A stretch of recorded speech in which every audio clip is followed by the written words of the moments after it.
पर the standard 8 NCERT की science की lesson number 6 combustion and flame का सेकेंड पार्ट 6.2 देखते हैं, how do we control fire. जो हमारे आगे हम लोगों ने देखा कि फॉरेस्ट फायर जो लगी है हम उसको कंट्रोल कैसे करेंगे, या फिर कुछ अलग टाइप की जो भी फायर होगी उसको कंट्रोल कैसे करेंगे।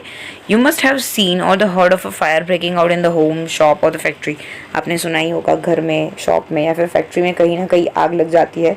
If you seen such a accident, right the short description in your notebook. आपने कहीं पे अगर ये देखा है तो आप अपनी नोटबुक में एक छोटा सा डिस्क्रिप्शन लिख सकते हैं कि आपने क्या देखा, कैसे देखा और क्या हुआ वहाँ पे। Also share the experience with your classmate.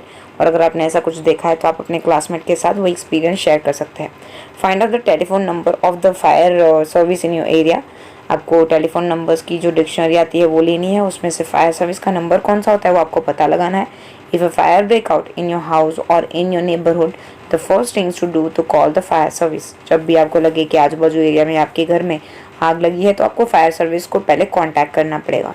It is important that all of us know the telephone number of a fire service. हम लोग को सबको वो नंबर पता होना चाहिए। Does your city town have a fire brigade station. क्या आपकी सिटी में फायर ब्रिगेड स्टेशन है क्या? फायर स्टेशन का नंबर होता है 101, means 101। When a fire brigade arrive what does it do. जब फायर ब्रिगेड आती है तो वो क्या करती है? It pour a water on then fire.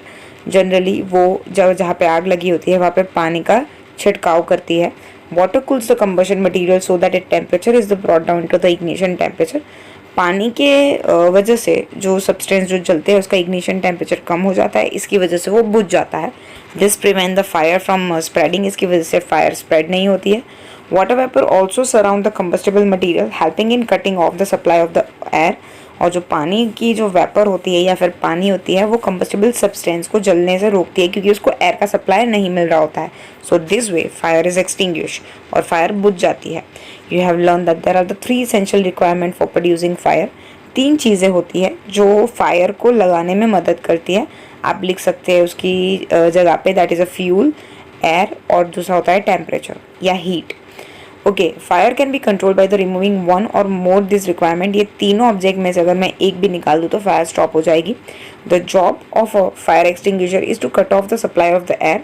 Fire extinguisher का एक सबसे इम्पॉर्टेंट काम ये होता है कि एयर का सप्लाई रोकना और to bring down the temperature of the fuel और द बोथ। और टेम्परेचर, फ्यूल का जो टेम्परेचर है उसको कम कर देना। Notice that the fuel in the most cases can not be eliminated. आप फ्यूल का उसमें एलिमिनेशन नहीं कर पाओगे, मतलब जो 3 ऑब्जेक्ट है उसमें से फ्यूल आप नहीं निकाल पाओगे। If for instance a building catch a fire the whole building is fuel. देखने जाए तो अगर पूरी बिल्डिंग में आग लगी है तो यहाँ पे पूरी बिल्डिंग फ्यूल का काम करेगी। यहाँ पे देखते हैं बॉक्स में क्या लिखा है। मोस्ट कॉमन फायर एक्सटिंग्विशर पानी है, but water works only when the things like would या पेपर आर ऑन फायर। या वुड पे या पेपर पे आग लगी है तभी पानी का यूज़ हो सकता है। If electrical equipments is on the fire water में conduct the electricity and harm those trying to the doubt the fire. अगर इलेक्ट्रिसिटी से आग लगी होती है तो पानी नहीं डालते क्योंकि ये पानी डालने से और ज़्यादा हार्मफुल हो जाता है। Water is also not suitable for the fire involving oil and petrol. अगर ऑयल और पेट्रोल से आग लगी रहती है तो भी पानी नहीं इंपॉर्टेंट होता है, पानी डालने से वो और ज़्यादा भड़क जाती है। Do you recall the water is heavier than the oil.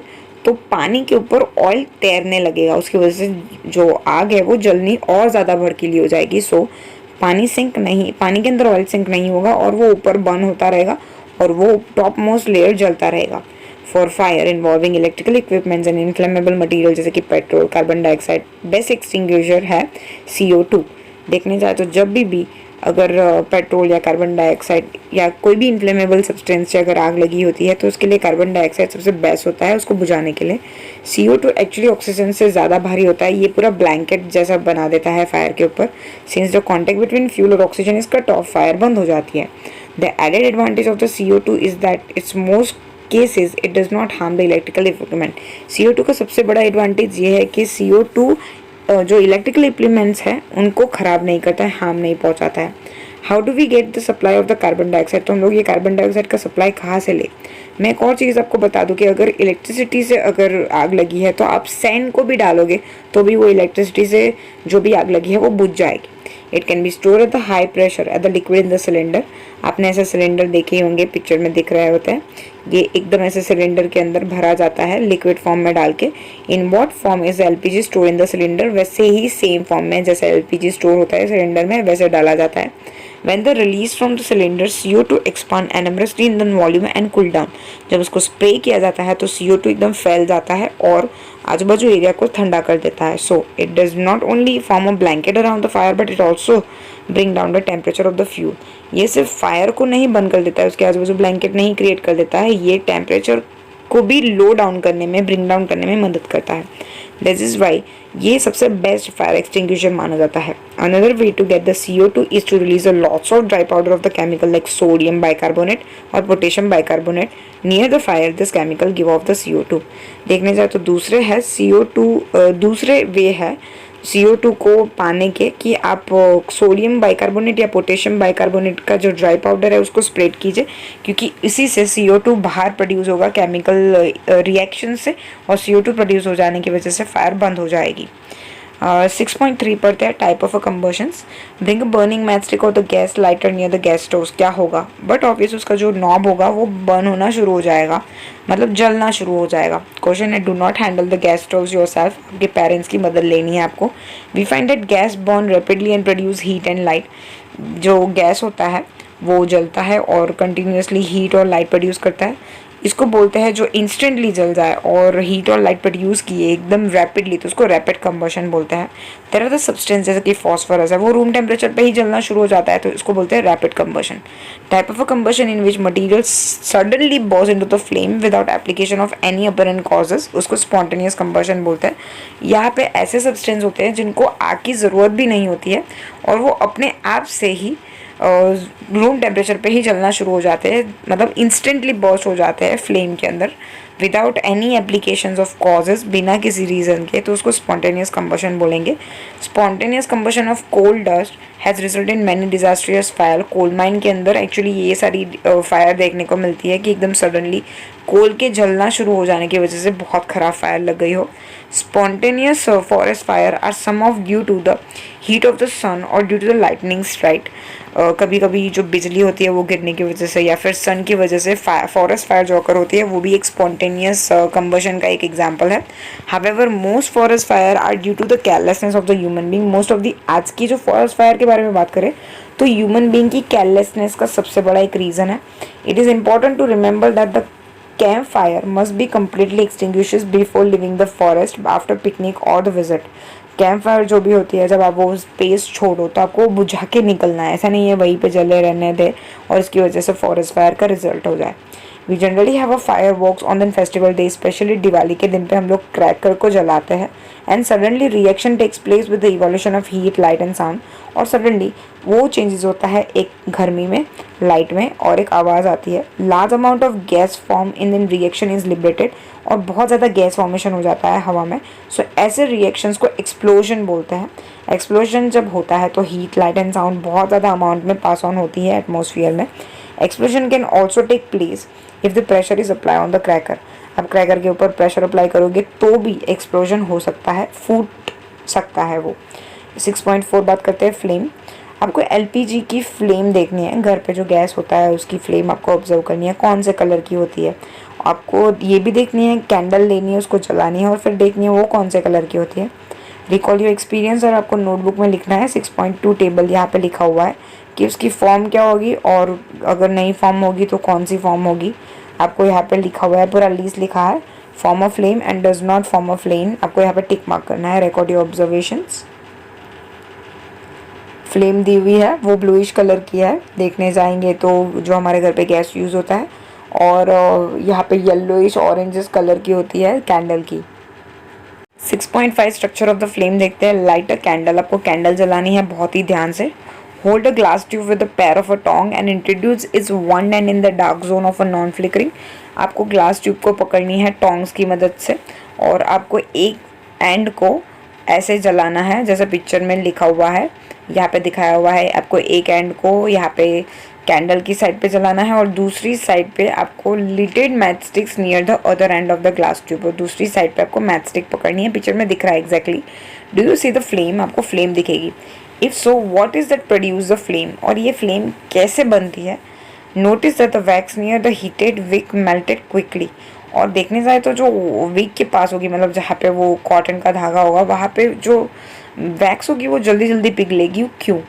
The substance which vapour during the burning give a flame, जो भी चीज़ें वेपर बनती होगी वो फ्लेम का कलर डिसाइड करती है। फॉर एग्जाम्पल कैरोसिन ऑयल या फिर molten wax rises to the wick and are vaporise during the burning and form of flame. Suppose अभी कैरोसिन ऑयल है या फिर मोल्टन वैक्स है, जब उसको जलाते हैं तो उसकी विक के पास से वेपराइजेशन होती है, इसकी वजह से फ्लेम क्रिएट होती है। Charcoal on the other hand does not vaporise, charcoal actually उसके अंदर कोई भी वाटर वेपर नहीं क्रिएट करती, तो उसकी कोई फ्लेम नहीं होती है। 6.6 एक्टिविटी में आपने देखा कि could the vapour of a wax coming out of the glass tube be cause of a flame produce. Yes, when a candle flame is steady, जब कैंडल फ्लेम को आप स्टेडीली पकड़े रखोगे, introduce a clean glass plate in the luminous zone of a flame, आप जब glass tube को वो non luminous part या फिर वो डार्क पार्ट के अंदर इंट्रोड्यूस करोगे, hold it with the tongs for the 10 seconds, आप 10 सेकेंड्स के लिए उसको पकड़ोगे, फिर रिमूव करोगे, तो आपको क्या दिखेगा कुछ इस हिसाब से। और सर्कुलर ब्लैकिश रिंग दिखेगी आपको, देखने को मिला था ऐसे यहाँ पे पिक्चर में आपको दिख रही है एकदम ब्लैक कलर की। ये इंडिकेट करता है unburn carbon particles present in the luminous zones of the flame, और ये कार्बन पार्टिकल्स जो जला नहीं है वो शो करेगा। होल्ड थीन लॉन्ग कॉपर वायर, यहाँ पे दिख रहा है 30 सेकेंड्स के लिए पकड़े रखना है।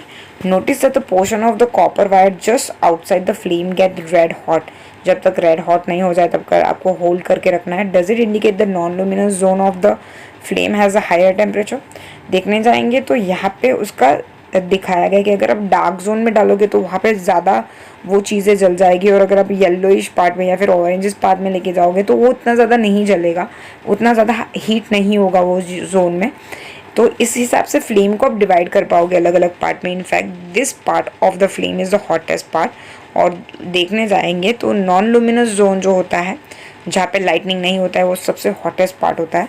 Goldsmith blow outmost zone of the flame with a metallic blow pipe of a melting gold and silver. Why do you use the outer zone of the flame, इसलिए गोल्डस्मिथ भी उसका आउटर जो zone होता है उसको use करता है किसी भी चीज़ को पिघालने के लिए।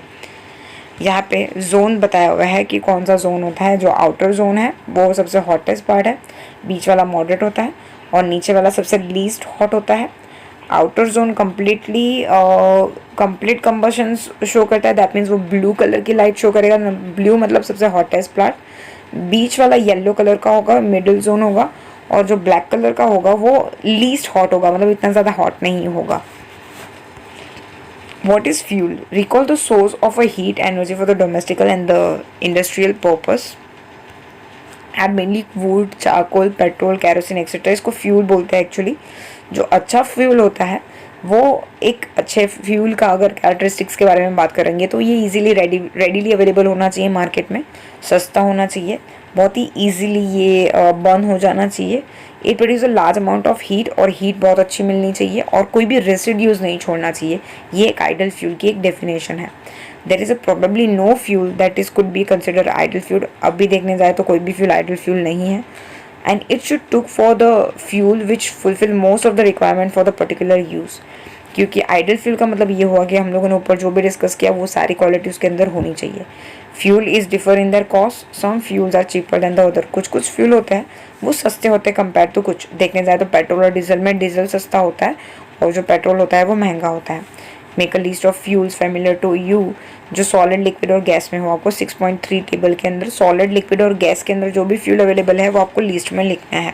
मतलब आपको जो लगता है कि सॉलिड फ्यूल कौन से होते हैं, लिक्विड कौन से होते हैं, गैसेस कौन से होते हैं।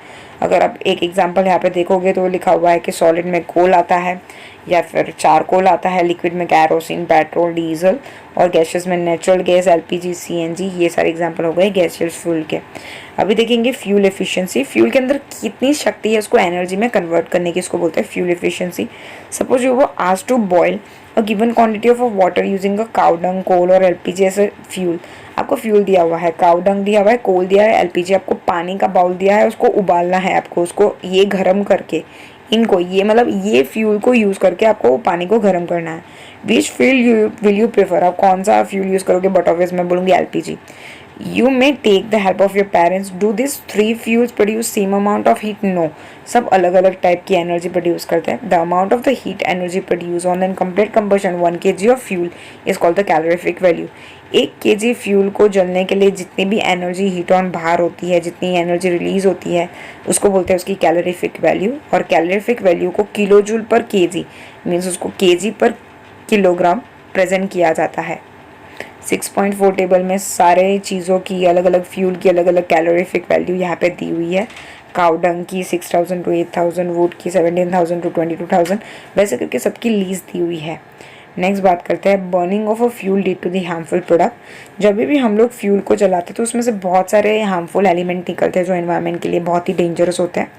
Carbon fuel like wood, coal, petrol release unburnt carbon particles. Carbon में से बहुत सारे कार्बन जैसे कि वुड है, कोल है, पेट्रोल है, ये इस सब में से कार्बन निकलता है जब भी हम लोग उसको बर्न करते हैं.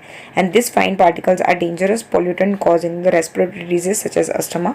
इसकी वजह से वो हवा में मिक्स हो जाते हैं, पोल्यूशन क्रिएट करते हैं और अस्थमा जैसे डिजीज होते हैं. नेक्स्ट बात करते हैं फिर बॉक्सेस देखते हैं. Incomplete combustion of this fuels give the carbon monoxide gases and it is very poisonous gas. अगर कंबशन आधा रुक जाता है तो उसकी वजह से कार्बन मोनोऑक्साइड गैस बन जाता है, दैट इज CO, जो हवा के लिए बहुत ही डेंजरस होता है. अगर ये क्लोज रूम में अगर कोई बर्न करे कोल को तो ये जानलेवा भी हो सकता है. इसकी वजह से इंसान मर भी सकता है. The carbon monoxide gas produce can kill the person sleeping in that room.